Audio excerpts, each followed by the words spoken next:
एक बार भगवान श्याम सुंदर अपने बाल सखाओं के साथ गोचारण करते हुए बहुत दूर चले गए। कन्हैया को बहुत तेज भूख लगी। पास में स्वाहा स्वाहा की ध्वनि आ रही थी, मंत्रोच्चार सुनाई दे रहा था। भगवान श्याम सुंदर ने बाल सखाओं से कहा, लालाओं लगता है पास में यज्ञ हो रहा है, और जहां यज्ञ होता है वहां कुछ खाने पीने को जरूर मिल जाएगा, जाओ कुछ लेकर के आओ, बहुत भूख लगी है। बाल सखा आए। ब्राह्मण लोग यज्ञशाला में बैठकर मंत्रोच्चार कर रहे थे। भगवान श्याम सुंदर के इन मित्रों ने खाने पीने की चीज मांगी। वो ब्राह्मण मंत्र बोलते रहे, कुछ बोले नहीं कि दूंगा भी नहीं कहा, नहीं दूंगा भी नहीं कहा। उदास वापस लौट आए। कन्हैया ने पूछा कुछ मिला? कहा कुछ नहीं मिला। किससे मांगे? कहा जितने यज्ञशाला में बैठकर ब्राह्मण देवता मंत्र पढ़ रहे थे सबसे मांगा। कहा सुनो, खाने पीने की चीज पुरुषों से मत मांगो, मांगना है तो स्त्रियों से मांगो। ये बेचारे घर में खुद मांग कर खाते होंगे, तो जाओ माताओं से मांगो, उनकी पत्नियों से मांगो। फिर से बाल सखाए इन ब्राह्मण पत्नियों के पास गए। इन यज्ञ पत्नियों ने सुना श्री कृष्ण आए हैं, भूखे हैं। इतना सुनकर के उन सारी ब्राह्मण पत्नियों ने कड़ाही चढ़ा दी। ओ छन्न गलगल लगी पकवान बनाने। चतुर्विधम बहुगुणम अन्नमादाय भाजनैहि, विविध प्रकार के व्यंजन बना बना करके थाल में सजा करके ऐसे दौड़ी श्री कृष्ण से मिलने, जैसे हिमालय से निकलकर भगवती भागीरथी समुद्र से मिलने के लिए इठलाती इतराती हुई विघ्न बाधाओं को पार करते हुई समुद्र तक पहुंचती हैं। अभी शस्त्रु प्रिय सर्वाहा समुद्रम इव निम्नगाह। उदाहरण दिया। भगवान श्याम सुंदर को खूब सुंदर भोजन कराया।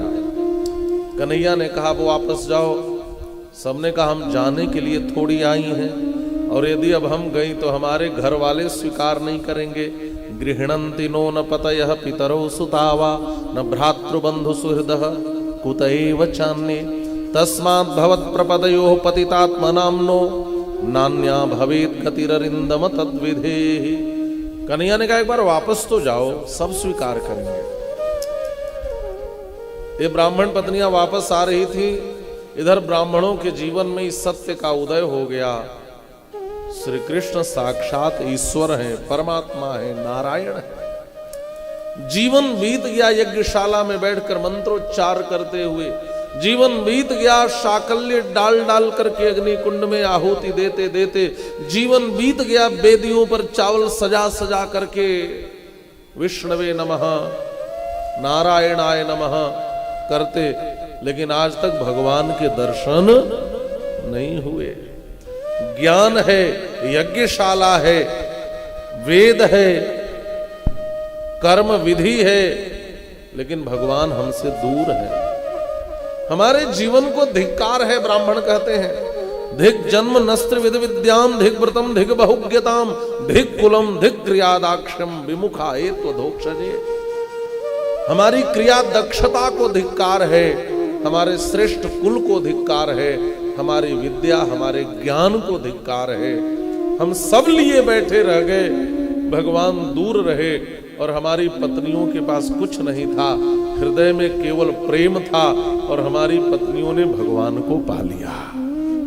संकेत आप समझ गए? सब कुछ हो, प्रेम ना हो तो परमात्मा दूर है, और कुछ भी ना हो, हृदय में प्रेम हो तो परमात्मा की प्राप्ति सहज हो जाएगी। पत्नियां आ रही थी, डरी सहमी, पता नहीं कैसा व्यवहार करेंगे, लेकिन सब आरती लिए खड़े थे। देवी कृपा करो, हमें भी भगवान का दर्शन करा दो। ब्राह्मण पत्नियां इनको भी ले जाकर के भगवान श्री कृष्ण का दर्शन कराती हैं। मतलब क्या? मतलब यह है जीवन में भक्ति आवश्यक है, जीवन में प्रेम आवश्यक है। एक बात और कहूं, एक महात्मा कहते थे कि विवाह करो जरूर। क्यों? कहे पत्नी अच्छी मिलती है तो भगवान से मिला देती है। इनकी पत्नियों ने भगवान से मिलाया, और बुरी मिलती है तो और जल्दी मिला देती है, उसका वैराग्य जल्दी पुष्ट होता है। पत्नी शब्द का अर्थ क्या होता है आपको पता है? पतनात त्रायतेति पत्नी, जो पति को पतन से बचाए उसे कहते हैं पत्नी। और पति का अर्थ क्या होता है? पातीति पति, पारक्षणे धातु है, जो रक्षा करता है उसे पति कहते हैं। जो दुख से, जो समस्याओं से, जो विपदाओं से, जो प्रतिकूलताओं से हर क्षण पत्नी के साथ खड़ा रहकर उसकी रक्षा करे उसे पति, और जो अपने पति को पतन से बचा ले उसको कहते हैं पत्नी। और हमारे भारत में धर्म पत्नी होती है। धर्म पत्नी का मतलब धर्माय पत्नी, धर्मस्य पत्नी अर्थ नहीं होगा, धर्माय पत्नी, धर्म के लिए पत्नी है। एक बात और समझ लें, अब तो पत्नी नहीं, अब तो वाइफ होती हैं। एक व्यक्ति ने मुझे वाइफ का डेफिनेशन बताया, WIFE, W से वंडरफुल, I से इंस्ट्रूमेंट, F से फोर, E से enjoy, wonderful instrument for enjoy. आप समझ गए? ये हमारे देश की संस्कृति नहीं है जहां स्त्री को एंजॉय का इंस्ट्रूमेंट माना गया। हमारे भारत में स्त्री वस्तु नहीं होती, वह व्यक्ति होती है। वह वस्तु नहीं है, वह व्यक्ति है। एक बात और कहूं, जोड़े बना करके रहना पति पत्नी होना नहीं है, ध्यान से समझेंगे। जोड़े बना करके पशु पक्षी भी रहते हैं। जब तक पिता कन्या दान नहीं करता, महर्षि वाल्मीकि ने लिखा है श्री सीताराम जी के विवाह के समय, दारा पितृकृता, जब तक पिता कन्या दान नहीं करता उस कन्या को धर्म पत्नी कहलाने का अधिकार नहीं मिलता है महाराज। हम गए किसी मंदिर में, माला डाल लिए, पति पत्नी हो गए। हमारे शास्त्रों की दृष्टि में आप नहीं हो सकते। आप भले अपने को मान करके घूमे, एक अलग बात है, लेकिन शास्त्रों के अनुसार, जो शास्त्र की कसौटी है, जो शास्त्र का मानदंड है, जो शास्त्र का मापदंड है, उसके अनुसार आप पति पत्नी नहीं हो सकते। एक बात और कहूं, महर्षि पाणिनि ने एक सूत्र लिखा है व्याकरण में, पत्नुर यज्ञ संयोगे।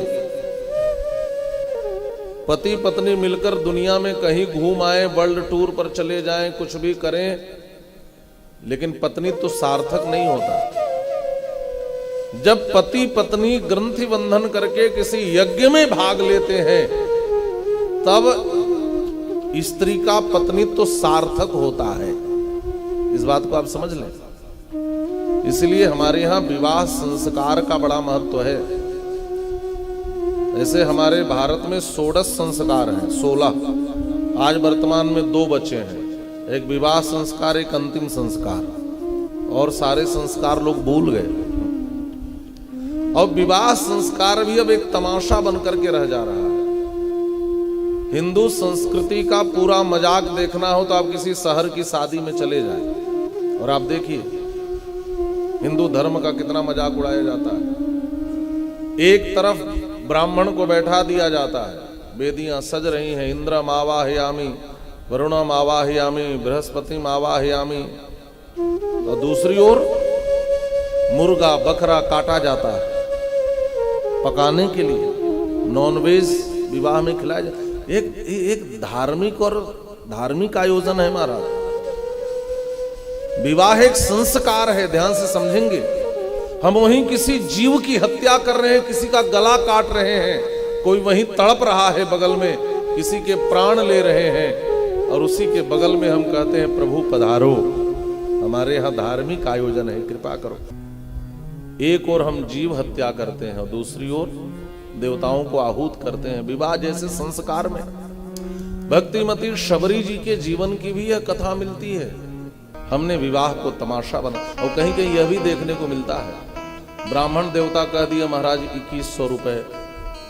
कहां लिखा है 2100 रुपए होते हैं? हम लाखों फूल में, पटाखे में, बैंड में उड़ाते हैं, और जहां जिनके आशीर्वाद से वर वधू वैवाहिक जीवन, दाम्पत्य जीवन सुंदर होना है, उन्हें हम 2151 की वितरण करते हैं। जगह तो देख रहे थे हम, और हम लाखों रुपए नाचने वाले पर, ऑर्केस्ट्रा पर, बैंड पर उड़ाते हैं। ये सब क्या है? क्या विवाह संस्कार रह गया? हम संस्कार के नाम पर केवल और केवल तमाशे करते रह गए और परिणाम क्या हो रहा है? भारत में भी अब दाम्पत्य जीवन संरक्षित नहीं रह पा रहा है। विवाह के बंधन टूटने लगे। विवाह संस्कार तब बनता है जब हम ब्राह्मण को साक्षी मानकर, अग्नि को साक्षी मानकर, वेद मंत्रों को अपने घर के बड़े बुजुर्गों को साक्षी मानकर, समाज को साक्षी मानकर एक दूसरे का हाथ पकड़ करके जीवन भर साथ निभाने का संकल्प लेते थे, तब विवाह संस्कार होता था महाराज। हमने विवाह को संस्कार बनाना छोड़ दिया। हमने विवाह को खेल तमाशा बना लिया। परिणाम क्या हुआ? जीवन भी खेल और तमाशा बन करके ही रह जाता है। खेल तमाशे करने हो 1-2 दिन पहले कर लो या बाद में करो आयोजन करके, लेकिन विवाह विधि पूर्वक करो, मंत्रोच्चार विधि पूर्वक करो। आचार्य से कहो कि आप अच्छे ढंग से विधि पूर्वक विवाह कराएं।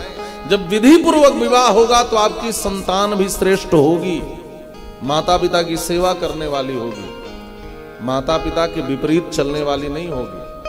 नहीं, आज की संतति भी ऐसी पैदा होती है जो आपके जीवन को तमाशा बना के रख देती है कि विवाह अब समाज में संस्कार की तरह नहीं रह गया। हम चाहते हैं कि हमारा पुत्र मातृ पितृ भक्त राष्ट्र भक्ति करे, राम की भक्ति करे, श्याम की भक्ति करे, तो हमें संतति को श्रेष्ठ बनाने के लिए विवाह को संस्कार के रूप में अपनाना पड़ेगा। यदि विवाह में केवल तमाशे को अपनाओगे तो जीवन भी तमाशा बनेगा और जो संतान पैदा होगी वह सिर्फ और सिर्फ तमाशाई बन करके रहेगी। विवाह को संस्कार बनाए और श्रेष्ठ पत्नी मिल जाए तो आपको ईश्वर तक पति पत्नी मिलकर धर्म का आचरण करें, यही विवाह का उद्देश्य है। श्रेष्ठ पत्नी वह है जो पति को पतन से बचाकर ईश्वर तक पहुंचा दे।